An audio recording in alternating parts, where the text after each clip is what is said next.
live from Trinidad and Tobago. Welcome to Connections 50 Plus Wednesdays live show. I am Terri-Ann Joseph Brathwaite. And I am Jennifer Gibbons Joseph.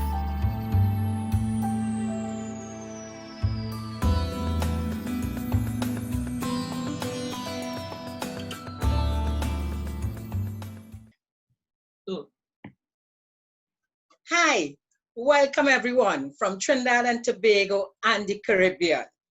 I am Jennifer Gibbons Joseph, and this is Connections 50 Plus Wednesdays Live. With me, as usual, is Terri-Ann Joseph Brathwaite. Jennifer and I, co-creators of this wonderful Connections 50 Plus 5.8G movement. Hi. And Terri-Ann, what will we be doing this evening? Jennifer, we can't deny the fact that we are in a changing era. There's a lot going on.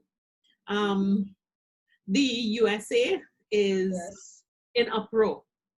They say they're facing a triple threat.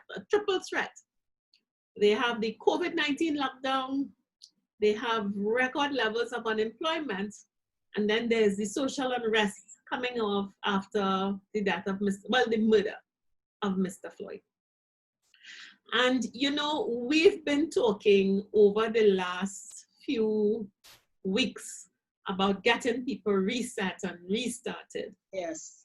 And the effect of the US culture permeates every single country on this planet. And things that happen there affect everyone, even in the countries diametrically opposed to them, China, Russia. The culture is there. And I thought that we need to, you know, we always say when you're planning something or you need to sit and do some introspection. And we've been talking about the lockdown quiet has caused a lot of me's to jump up in the background and say, I need some attention.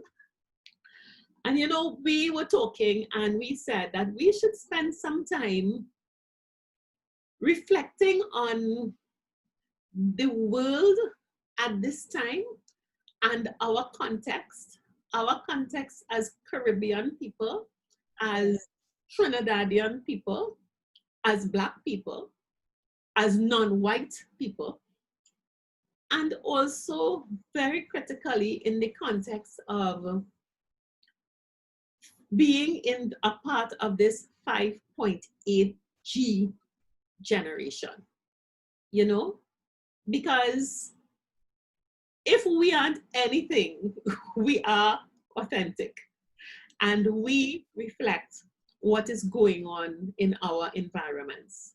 And we've been doing a lot of work recently with clients coming out of our webinar, and we know that the atmosphere is different. Our lives are continuing, but our thoughts are different. They're changing. Additional items are coming up in our consciousness. And, you know, we thought that we should spend a few moments talking with our people, our beautiful 5.8G people, about what is going on. You know, and we were chatting just now and two words came up, you know, solidarity and identity, or solidarity and identifying. And you know, today, 50 plus people, Jen and I are going to spend some time reflecting. And we are really looking forward to, because you know that we pre-record, so we will be online with you tomorrow afternoon. And we are really looking forward to having you join with us in the conversation and adding your own reflections to our thoughts. Terri-Ann, you said the word solidarity.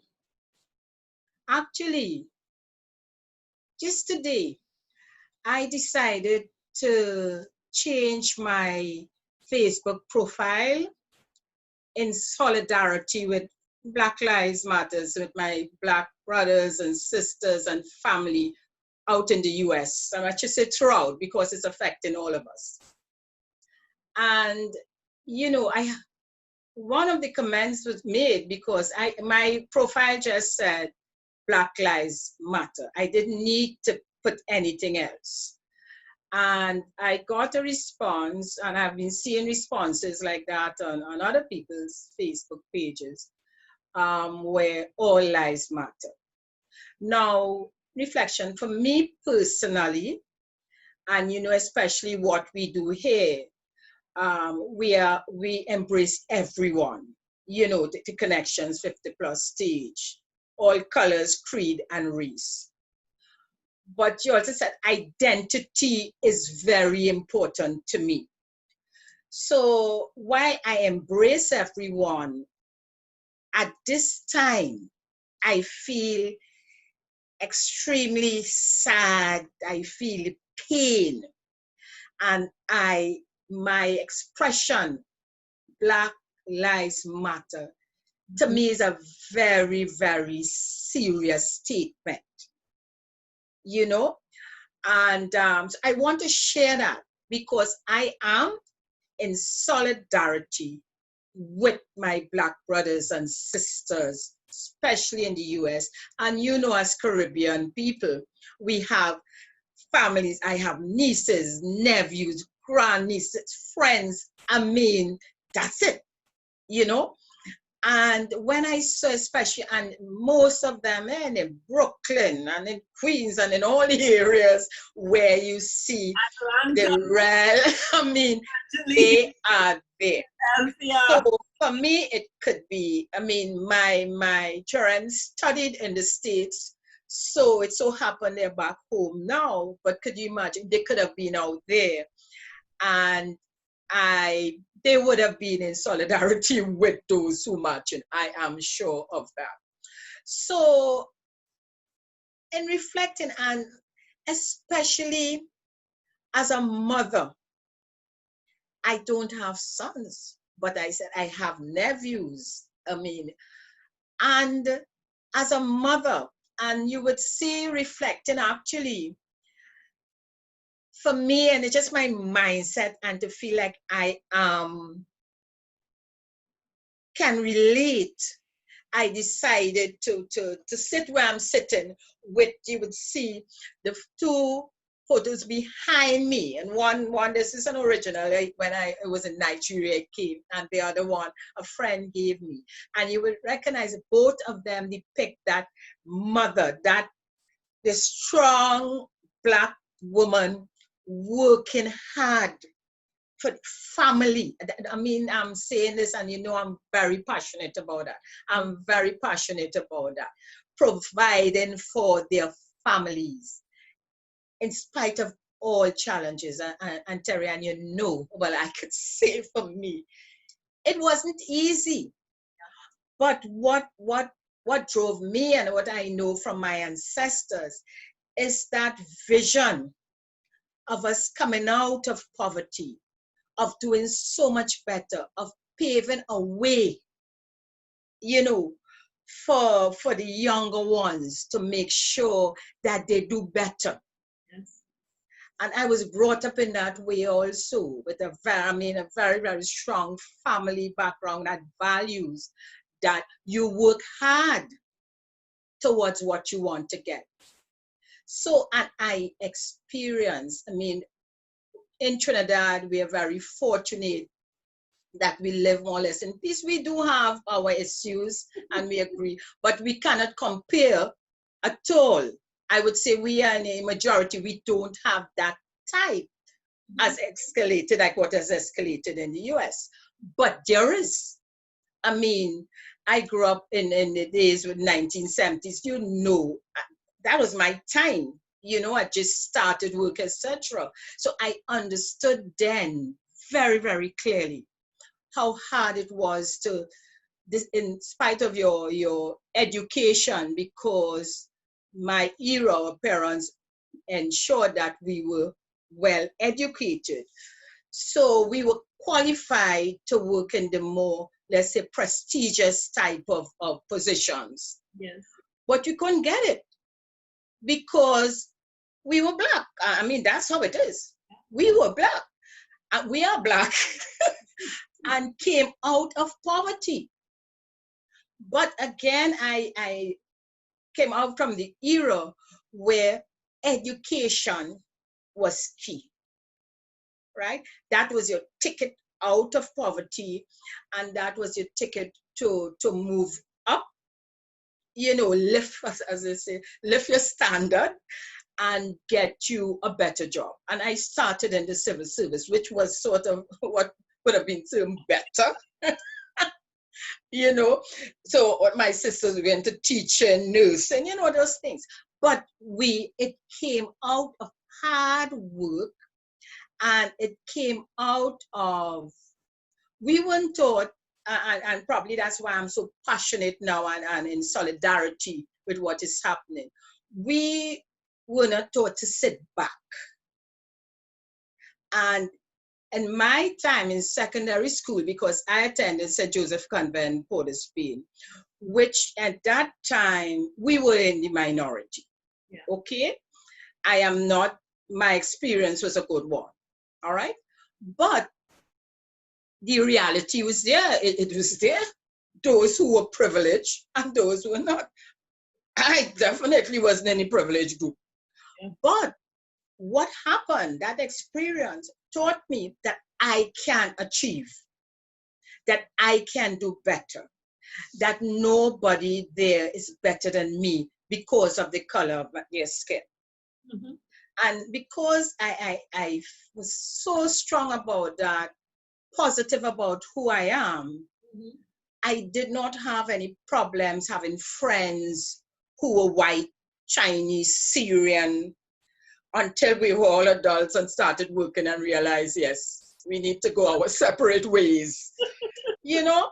So for me, that I see in relation to what is happening now, that's my feeling. So when I have on my Facebook page, my profile right now saying Black Lives Matter, I mean that. It's not just there. It does not mean I don't care about others. Mm-hmm. All right? Not at all. But this is who I am. You know, I have to be very conscious of what is happening and the effects of what is happening on not just those around in the States, but the Caribbean. Because listen to me, we are all one. Yeah. You know, so I'll just let you share yours, but this is how I feel. You may hear your out there listeners, our followers. If I'm a little passionate, yes, I am. You know, yes, I am. Yeah. We cannot but be passionate. And Jennifer, I can so identify and reflect because there's about a 10-year difference between us. And Mm-hmm. I remember in the 1970s, standing up in our gallery, I would have been about 9, 10, around that, Mm-hmm. being born in 61. And seeing the marches going up and down, and this was in San Fernando. Yeah. And I too was an SJC student in San Fernando. And in San Fernando is a different dynamic and mix. And I was always, as you say, you were conscious that your lineage was not of wealth, but it was of pride, honesty, dedication, and hard work. And with effort, you will get where you want to get to. Yeah. And in the current context, the thing that is most offensive to me, and I am offended, that is my gut reaction, that a person, because they believe themselves to be genetically superior for whatever reason, could calmly kneel on another person's neck and snuff that light out because they feel that they could. And that a person who is supposed to be the leader of the free world, would not be able to have any empathy for the person who is having the life snuffed out of them, unable to breathe, and would want to, in the face of a generation that has, like us, invested, gotten themselves educated, Yes. striving to get better, and now to get their chance. Because the people that I see protesting are our children. They're our children. And I am outraged that you could be so brazen that after my sacrifice, after my parents' sacrifice, after my grandparents' sacrifice, that my children, because I see my children out there, that you could just kneel on their neck and you feel that you can say this is fine, militarize the police and send them out there and shoot. I am deeply offended. But the offense doesn't take me to anger. It takes me to a place of resolve. And I mean, we too, in my SJC days, I suppose I always had this in me, because I remember I dressed today, and my hair as it is how I was in sixth down there, just like this. And I remember one of the form teachers coming to me and say, see, you need to be a prefect, because if you are not a prefect, you will put everybody in trouble. And if you imagine in the 70s, this being a prefect in sixth form and this being head girl in that institution, you will have a sense of where I stand. I believe firmly that once I put in the effort, barriers exist. I have no problems with barriers. Yeah. If I have children, I am making a path for them, and somebody wants to come on their path, I am protecting. But you cannot just deny me for something as frivolous as racism. So my response is one of resolve. I draw on my artifacts also. Yeah. Netanyahu and Nafula and Yango, they have a story behind them, and some paintings to reconfirm.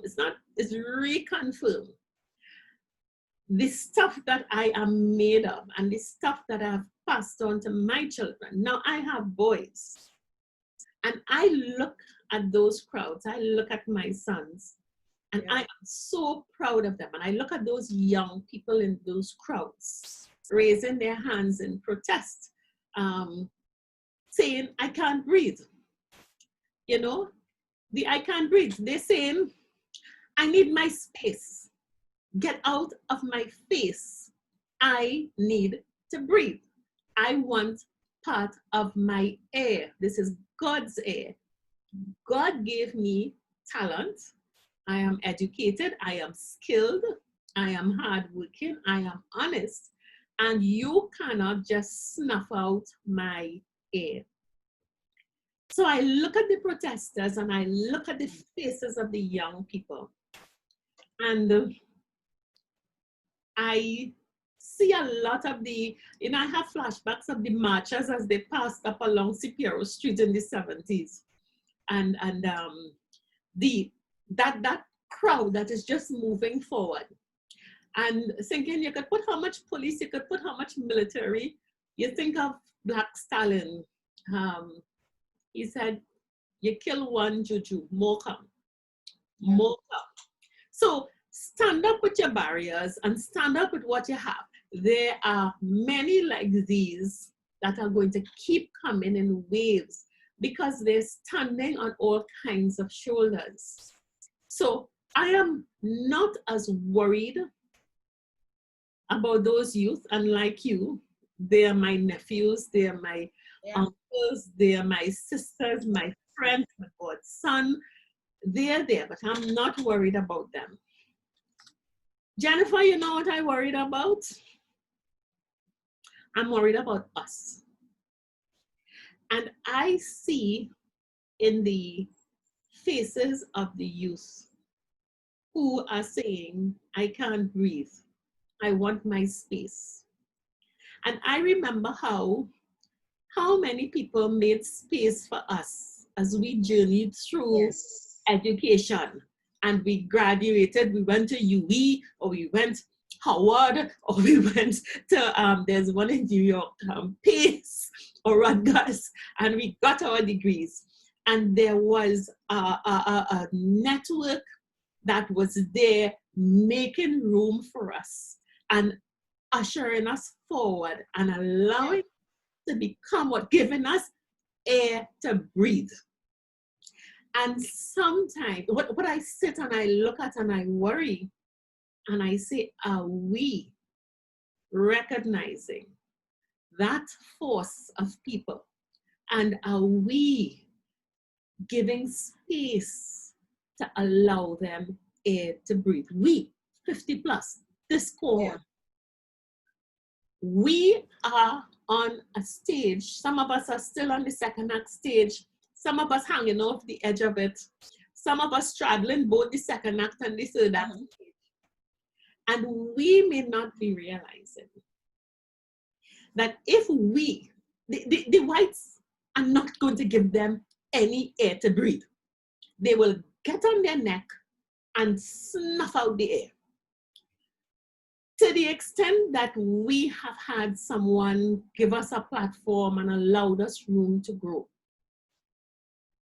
Are we, it's a question I ask myself, to the extent we can, are we in our own way not giving air by crowding a space that we should be thinking of preparing to leave and create another space so that they can come on, make that space that we left bigger, better, stronger, more dynamic. And then as they come on to the stage that we have built, make that bigger, better, more dynamic, because I don't think we're getting onto our fourth stage, okay? And I wonder if we don't recognize, because I think of myself in my day,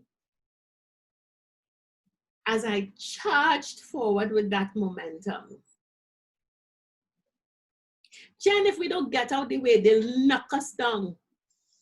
They'll knock us down, and it will not knock us down out of malice, but they're knocking us down because they have these people's energy that came through them, through us, and into them, and that is what they activated.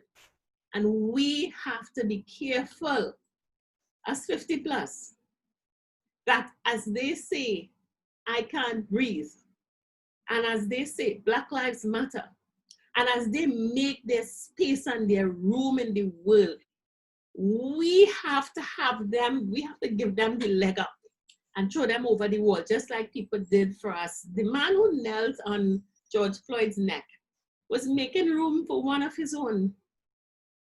And we have to realize that this is a building, we are building. We have built one stage. Our foreparents built one. We went on that, and we went on to another. We fortified that. So these young people are charging onto our stage with our strong foundation. And if we sit on that stage and refuse to move because we are caught up in the trappings, caught up in the perks, in the prestige, or just afraid of the unknown, because like we said a couple weeks ago, we had someone clear our path. Our parents cannot imagine or know the kind of stuff we had to do to build our stage, because they just did the foundation. Yeah. We build this stage. We have to jump off and build another foundation for us. And I worry, Jennifer, that some of us may not be realistic and realize that we have to give those people oxygen. We have to give them oxygen that gives them the strength to shake that knee off of their neck and walk on and build on another stage. That's my worry. I identify with those young people, and I identify with our cohort. And again, it is so, I say provident, I say divine, that we are doing the work that we are doing now. Because we are telling the 5.8G crew, it's okay, we're going to build another stage. You know, and today we were talking, and we recognize that that 5.8G is not just one stage, it's a lot of stages. There are subgroups of that stage. There's the 50 to 55, 55 to 60, 60 to 70, 70 to 80. There are stages in the stage.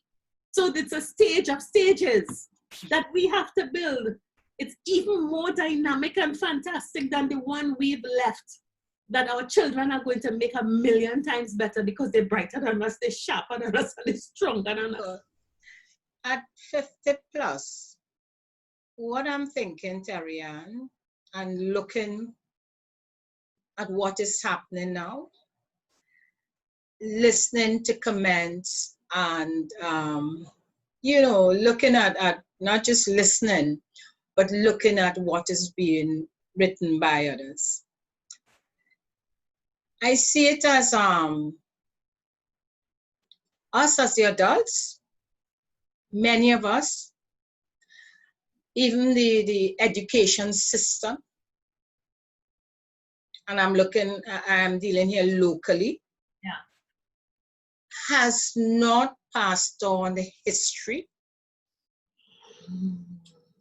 of all the sacrifices that occurred and why it occurred, and why it have some people right now being extremely bitter and a lot of hate.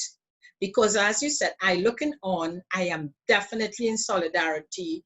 I keep asking, what can I do? How can I make a difference? I cannot make a difference out in the States. I could make a difference here. And I see it as when I see the negative comments from other Black people or Black women like myself, I have no hate for them, but I understand maybe the history. They don't know their history. So obviously, and then again, people have their different values, and your environment, your surroundings, how you were brought up, etc., really guides your thinking and your decision making. Oh, let me say that. So for me, at this stage in life, I take the opportunity not to hate, not to get vexed, but to try and explain to those who I feel may be going down more of a negative road by making certain comments showing that they wish X will happen because they don't do this. I saw some comments about in terms of the looting and what has happened. I also listened to the mayor and you know, others at that level trying to explain the history, not condoning the violence, of course, but understanding the march, but also comparing and say, you know what? We have gone through all this. We have done it peacefully. We had Martin Luther King. We had all those who before advocated for peace, and that's the best way. But that action only came when there was the real heavy protests and the violence, etc. So I'm just saying this, coming back to what I can do at 50 plus, or what our followers listening, and for me to be clear where I coming from, I wouldn't be misinterpreted, is that to share and for people to understand why I feel my role, you know, at this stage is not to take over or direct or criticize or remind them that we did not do that in those days, etc. But to help educate in terms of history, this is how the progress, this is how we made progress. And if they understand and going back to your ancestors, etc., both sides actually, because if whether you're white, Chinese or not, and you understand your heritage and your history, I think we will get the unity. Yes. Because we are more educated, and most of us really believe that with the love and the support and the caring and coming together is the better way. Okay? So the history of maybe the violence and the slavery and all that, those were really dark days. And anybody, as they say, non-blacks, who agree that this sort of violence and act against our people should continue, clearly, I would like them to be in the minority if we have to move forward. Okay, so my role, and I say the 50+ role I see, is more of one of education. And when I say education, sharing the stories. I grew up with my parents sharing the stories, and that's why I felt it shaped my values, right? Sharing stories, letting us know things didn't come easy, what they had to go through, right through. They share their ambition for us, and because they share that ambition and reminded us daily about it, we were able to achieve. So this is what I would want to say on moving from, and definitely on my, you put it in 3 categories, right? So we say 5.8G, the 50 to the 60, 60 to 70, 70 to 80. So I'm in between. So I really have, I would say, a lot of history behind me, that stories I can share. I am definitely a very positive thinking person. So I see even what is happening now, despite how sad it is in the States, I see coming out of it positive and not negative. So for us, it's how you tell your story. Yeah. You can choose what aspect. You say the truth, yeah, but out of that, you want them to know, okay, so we worked hard, we did everything, we tried our best with education and providing. You can now take it from there. Exactly. I am no longer here to hold your hand through. I'm here as a support, as a backup, as a sounding board, but not to do the work for you. Not to do the work for you. And this is when, if we understand that process and you learn to let go, because Terri-Ann, that is the challenge with many of us moving from the second stage, and those who are listening, the second stage. So you're moving off from your that you reach 50, you're moving on now. And normally at that 50 age, you reach a certain stage in your career, etc. But you're moving on. Look forward, but pave the road, set the stage. Leave on that stage. Leave something on that stage that so you're leaving that second act, that second stage. Leave some positives. Leave a nice roadmap. You understand? Share your stories so they will know, okay, we don't need to go down that same road. We can shape our own, create our own path. So the 50+ for me at this stage is for us to let go, release, but release and let go in the positive and not the bitterness. We have a lot of bitterness. They're either too young, they're inexperienced, they don't like the attitude, the tone, the hairstyle. I mean, I could go on and on for us why we want to control still. But Terri-Ann, if we leave that stage happy, not bitter, you know, happy, then it leaves us room to move forward now, to create around, you know, create a very active, positive stage, because guess what?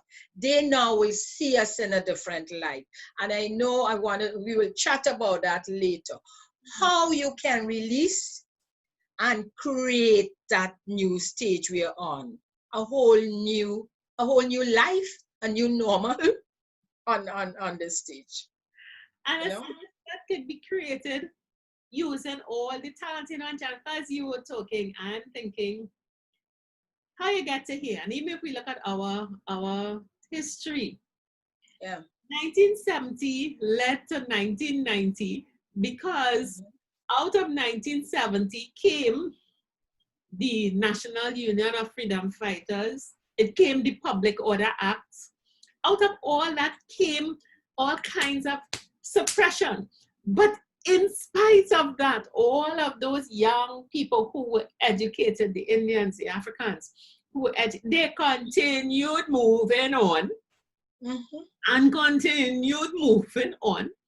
And the governments of the day tried to use money as a panacea, but this spirit is not a spirit that will be subdued by money.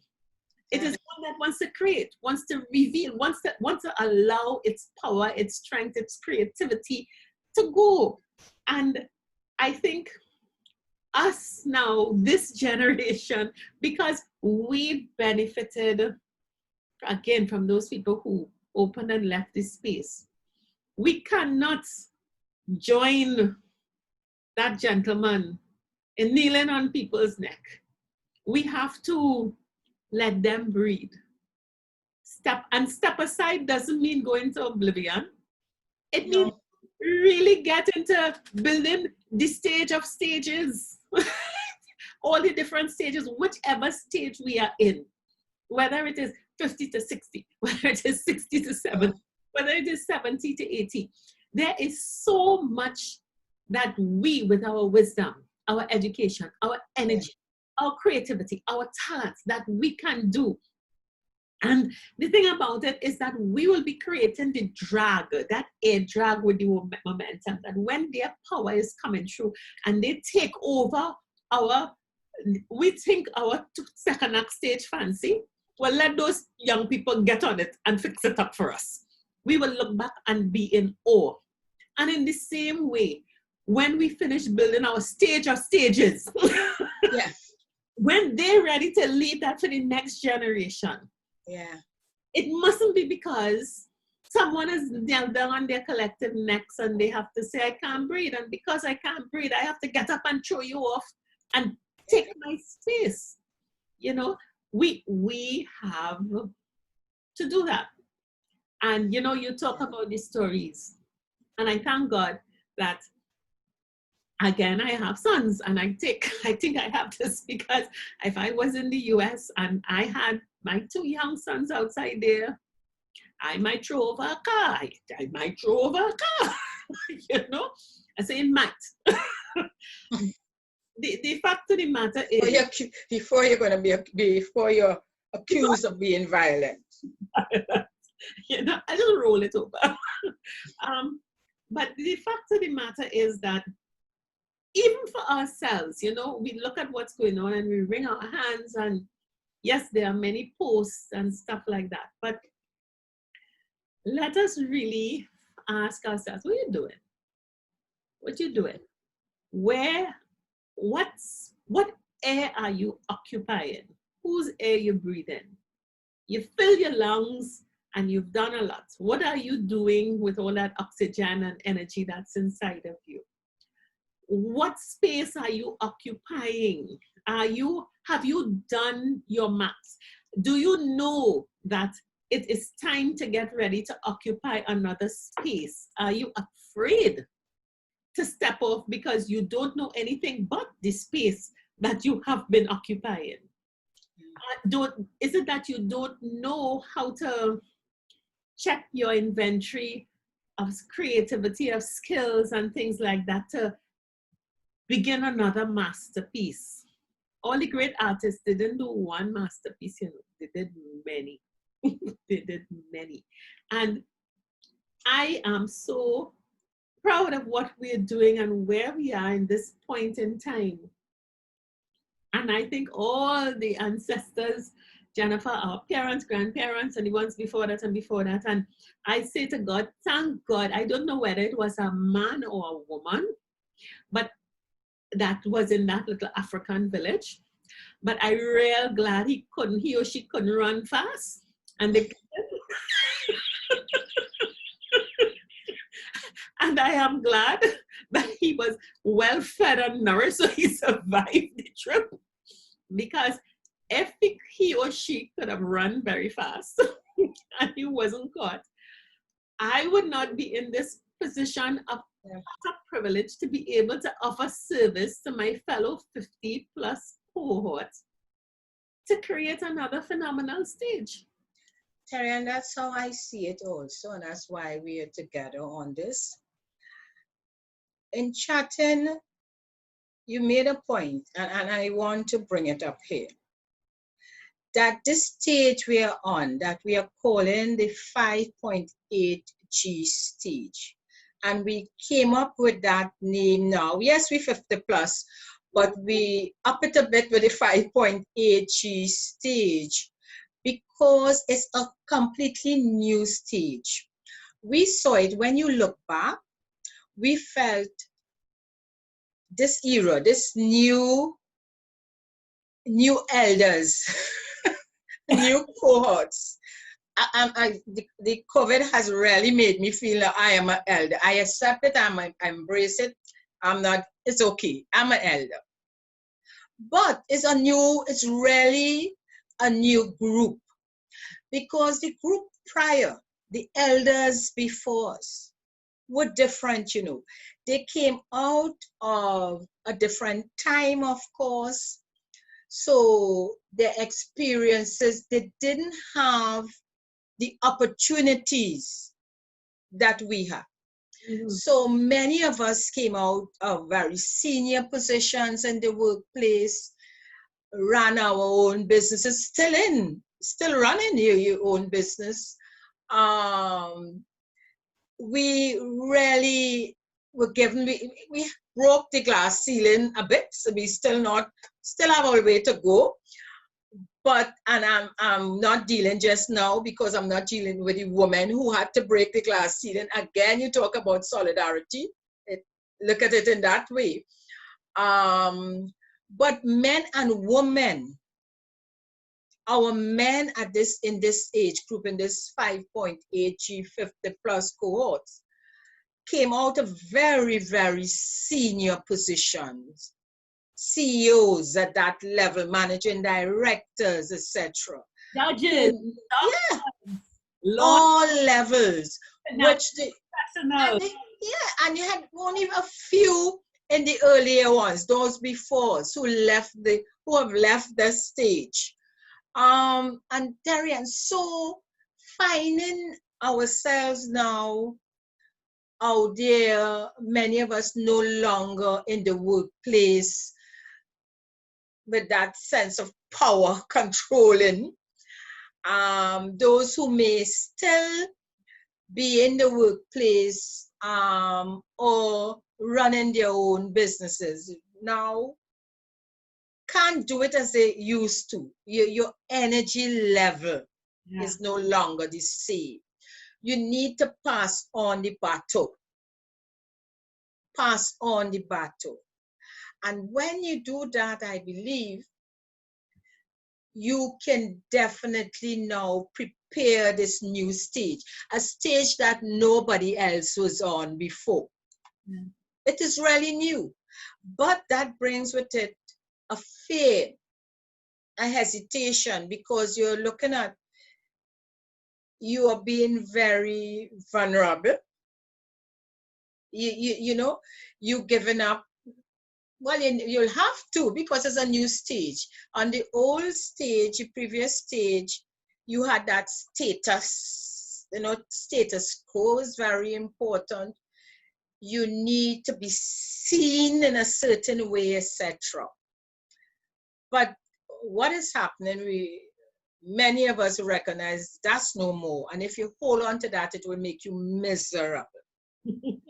Really make you miserable. So see this stage we are on now, the 5.8G, the G's generation, the 5.8G stage as the new normal. But you mentioned before, we have the experience that didn't go. No. We have that the others on the second stage don't have. We have more than them, right? The skills, and skills came not just from the education and the academic part, but all the years, the actual field work, being there, gaining all that experience, sharing ideas, etc. We have that. All right. What we should focus on too, adding to this, to maintain health. So we're going to remain active to do now the new set of things we want to do. Right? You may want to continue working, but you may be able to change the way you work or create a whole new job. And I am on this thing about giving back, and let me say a social business. I got the word. I was wondering what I could have called it. A social business, meaning really you giving back, you're using your expertise and skills to help others, helping others on the second stage and in the third stage, but really not focusing too much on the profit, but that self-satisfaction as we get older. And that for me, I would like to encourage, and we chatting, and I was reminded I should really stop to get your feedback. We love hearing from you. So please, you will just give us some feedback, what you think about what we are saying. If you agree and disagree, we are open. Feel free to disagree. That's okay. We already said we should. We're very open with how we feel, and we want you to do the same. So this stage, this new normal is exciting. And when Terri-Ann and I, let me tell you all, sit and chat, we come up with these great ideas. So Terri-Ann, we are planning now. But Jennifer, before we say that, yes, something that triggered a conversation I had last night. You used the word elder. And last night, I was speaking to a friend in Canada who is working with young men, and he was chatting about, and I often work with him, and he was chatting about where they go afterwards and so on, and he made a comment and he said, and you're one of the elders. And I said what call me? What did you call me? And he got very serious and he pulled me up. And he said, you don't seem to understand what an elder is. He said to me that to be bestowed the title elder means that you are recognized for your experience, for your contribution, and for your effort. And it is a place of honor. It is a place, it is a position that is held in high esteem and respect. And those who follow and look up to the elders depend on the elders for guidance. Oh, yes. To show the way. And I sat back, and this was last night, Jennifer. And I said, I had to apologize. I said, well, I take my seat as an elder and I'm now positioning myself between Anyango and Nafula as an elder and a proud Yes. one, because the path that I have walked and the Mhm. obstacles that I have faced and overcome, I can prevent by being open to share, to help Yes. another person. I can prevent them making the same mistakes. I can help them to go past something in 2 years that I probably took 8 years to do, and then go find other new horizons. So Jennifer, I think we're going to add elder. Terri-Ann, before you add it, we have to get others to accept it. From what age you're going to be considered an elder? Because what is surprising, you will think, but you will know your history, right? That what he said to you, if you really reflect, it's just that you blocked it out because we don't want to be considered an elder. Actually, because Elder is not older. Elder represents worth. yes, but we weren't brought up thinking like that. We wanted to remain on the second stage and watch on, because when you think elder, you think of someone with a stick walking bent or something. Not your guys behind there tall. Yeah. And you're walking bent and you say, okay, that's an elder. My mom is 98. So I will say, well, she is the elder, but you have the different levels. You have the different levels, you know, because if you face reality, when our parents move on, guess what? We are You step up to that stage. And then if you don't want to believe you're elder, then, well, you're in trouble. we are the You understand? So yeah, and you change, but you to change that mindset and accept your elder. And I am happy to hear, obviously, it's a younger person told you that, because how we see ourselves is how they will see us. Yes. Oh my God. Yes. You Yes. understand? So if we keep on being like, okay, we still want to Blockade. remain on the second, Blockade. yeah, and we don't want to embrace who we are in terms of our age, and that yes, we can create a whole new life, a happier one, you know, without any stress, because we put that stress on ourselves when we want to take on those on the second stage, when we want to worry and live their lives for them.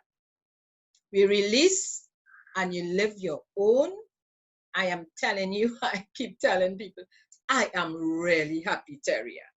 I love the idea of us, you know, planning for and helping and supporting. And you spoke about solidarity. I really feel when we started and created the Connections 50 Plus, I felt that the connection for me is solidarity with my 50 plus brothers and sisters of all colors and race and creed, right? That had nothing to do with Black Lives Matter. The Connections 50 plus, I feel real solidarity. For me, solidarity. I want to support, I want to help, I want to do so much, because you know why? I am on this stage. I am happy with this stage. I see all that can be done on this stage. You know what is calling me, what we can do. And I want you out there to come with us. Absolutely. Create a whole new movement, a 5.8G movement, where the younger ones could look on and excited, enthusiastic to reach our stage, and remove that negative that we sending out, like you're too old, we can't do this, or we know so much and we want to control, you know. So I am looking forward. I'm very, very happy with the Connections 50 plus, what we are doing. And Terri-Ann, you know, we always embracing and happy when, you know, we get our comments and know, yes, we are on the right track.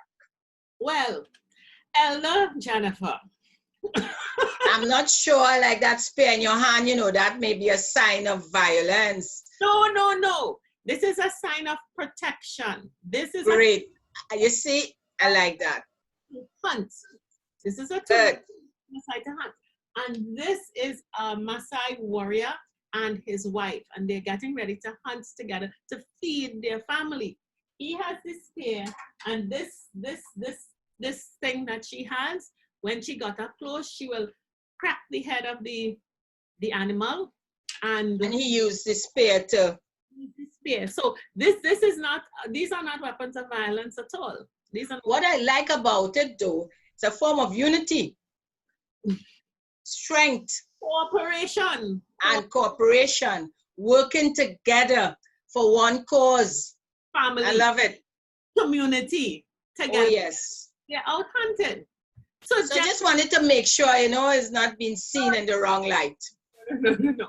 Jennifer, we planned to have this solidarity identity talk for 30 minutes because we had something to talk about. And our clock is now running at 55 minutes. Okay, so we just have to wrap up at this stage. Before we wrap up, one of the things that I wanted to bring this out to people, because we are, as I said, we have been on a momentum, and we know that our message is reaching you. We know that you identify with it. And we are so happy and proud and thankful at the rate at which you're coming on. And as we get your needs, we are developing programs. So the response to our webinar and the Reset program has been phenomenal.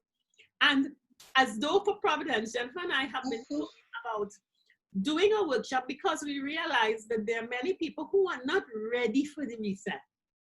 And up comes this incident in the States that really has set the world on fire. And we realize that for many of us, that transition to eldership, don't get offended if I say elder, right? I just love the phrase. I love, because it represents wisdom. I like eldership. Our transition to eldership is something that, because we have been working so hard before, we may not have thought about very significantly. Or we may know it, but we just don't know how to step off and begin again. It sounds to some people like, you mean I have to start over? Which implies give up everything I have and so on. And that's not the case. So Jennifer and I have organized a workshop, which will be done twice on 2 days, Labor Day the 19th and Friday the 19th and Saturday the 20th of June. So they do have a choice. It's not a 2-day workshop. It's an option of either one of the days. 2 to 5. 2 to 5. You could choose. And we are going to be facilitating a workshop that talks about and helps us to set the path to that transition from one stage to the other. Yes. We are saying that this is our prime time. This is our prime time period. We've done the work, we can now reap the rewards. And for many of us, we want to know, where's that path? How is that path? How do we do it? How do we figure out, so where do I want my life to go next?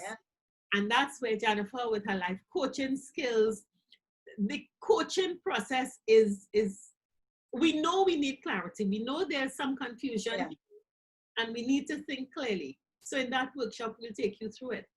Some of us want to know, well, I can't be inactive. I have to move forward. I have skills how to monetize them. And we can talk about that issue of entrepreneurship. And I want to re-emphasize what Jennifer said. When we talk entrepreneurship, we are not meaning that you leave one pressure business environment to go into another. We are saying that whatever your goal is, whether you want to help your community, whether you want to start a charity, whether you want to start knitting, to do whatever it is, sometimes we just don't know how to structure it and organize it so that others may benefit. Or we may want to start something to leave for our children, grandchildren, or others to continue. We are helping you to build those foundations. So our workshop on the 19th or 20th from 2 in the afternoon to 3 in the afternoon, is carrying you through that process. This workshop is going to be at a cost of $300 TT or 50 US dollars. It will be very much worth your while. Your feedback continues to uplift us, and we are always developing programs and products that we believe will fit your lifestyle. So, Jennifer, I want to give this one another name, The Roots to Eldership. Our new workshop. So yeah, no, this has been, you know, in discussion, but Terri-Ann, clearly we decided actually that we're going to open up about what is happening. We felt we have to be, you know, straightforward as usual, be authentic, and let you all know how we felt with all the love in our hearts, you know, and to extend that solidarity with all of you all, you know, outside there. So, yeah, I have been very happy chatting with you on it. I am looking forward to the comments, right? And we're going to be sending out, you're going to get the flyer this week with all other information. But of course, we want to still have it on the Facebook page, letting you know how to register. You can give us a call. Our numbers are on the Facebook page. For those who not, you can call me at 685-8834, or you can call Terri-Ann. 829202. And those in the Caribbean, you just put the code 868 before the number. So it will already be 868-685-8834. Okay. So give us a call. Yes, drop us. We on WhatsApp, so you could WhatsApp us, send us a note, and we will really love you also definitely, you know, to register for the workshop. It's not just for Trinidadians or Tobagonians. It's for everyone in the Caribbean and us. And in the US, Jennifer, we have clients out of the US. Yes. Okay. So yes, let us know. We can always extend this, you know, depending on the feedback that we get. So thank you again. We say bye for now. Be safe outside there. And yes, Black lives do matter. Okay? All right. Bye. Room to breathe. Bye. Yes. Okay.